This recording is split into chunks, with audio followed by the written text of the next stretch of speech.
ঈদ উল ফিতরের আনুষ্ঠানিক ছুটি শুরু হতে ৩ দিন বাকি থাকলেও অনেকেই আগে ভাগে ছুটছেন বাড়ির পানে। ঈদকে কেন্দ্র করে ঢাকা মাওয়া এক্সপ্রেসওয়েতে বেড়েছে দক্ষিণ পশ্চিমবঙ্গগামী যানবাহনের চাপ। নির্বিঘ্ন ঈদ যাতায়াতে তৎপরতা বাড়িয়েছে আইন শৃঙ্খলা বাহিনী। গতি নিয়ন্ত্রণে মহাসড়কের বিভিন্ন জায়গায় ভ্রাম্যমাণ চেকপোস্ট বসিয়েছে হাইওয়ে পুলিশ। অন্যদিকে যানজট নিয়ন্ত্রণে পরিকল্পনার কথা জানিয়েছে ট্রাফিক পুলিশ। মুন্সিগঞ্জ থেকে শিহাব আহমেদের তথ্য ছবিতে ডেস্ক রিপোর্ট।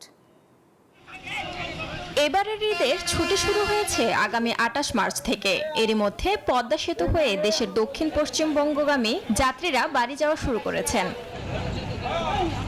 এক্সপ্রেসওয়েতে বাড়তি যানবাহনের চাপ এড়াতে তাই এখনই বাড়ির পানে রওনা দিয়েছেন অনেক যাত্রী। যানবাহন সিন্ডিকেটের কারসাজি নিয়ন্ত্রণে নজরদারি বাড়ানোর তাগিদ তাদের। ঈদের ভিতরে গাড়ির প্রচুর সিন্ডিকেট হচ্ছে, টিকিট পাওয়া যাচ্ছে না কাউন্টারে গেলে। তারপর ঊর্ধ্বগতি টিকিটের দাম ঢাকা থেকে ২৫০, এখান থেকে ২৫০, কিন্তু ২ দিন পরে তো এখান থেকে ভাড়াটা নিব না ওরা ৫০০-৭০০ টাকা।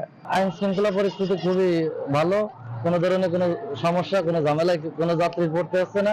পদ্মা সেতু হয়ে প্রতি বছর বাড়ি ছোটেন ২১ জেলার কোটি মানুষ।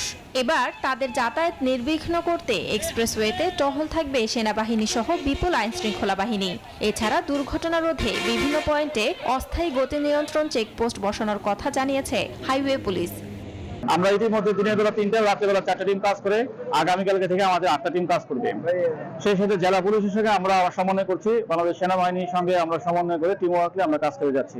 অন্যদিকে সেতুর টোল প্লাজাগুলোতে যানবাহনের জটলা রোধে পরিকল্পনার কথা জানিয়েছেন ট্রাফিক পুলিশ। আমরা টোল কর্তৃপক্ষের সাথে ওভাবে সমন্বয় করতেছি যাতে দ্রুতগতিতে টোল আদায় করে মানুষের ঈদযাত্রা নির্বিঘ্ন সম্পন্ন করা যায়। মাওয়া এক্সপ্রেসওয়েতে ফিটনেসবিহীন যানবাহনের বিরুদ্ধে কঠোর অবস্থান ও বেপরোয়া গতি নিয়ন্ত্রণ করা গেলে নির্বিঘ্ন হবে ঈদে ঘরমুখো মানুষের যাতায়াত, এমনটাই মনে করেন যাত্রী ও সংশ্লিষ্টরা। Desk report, news 24।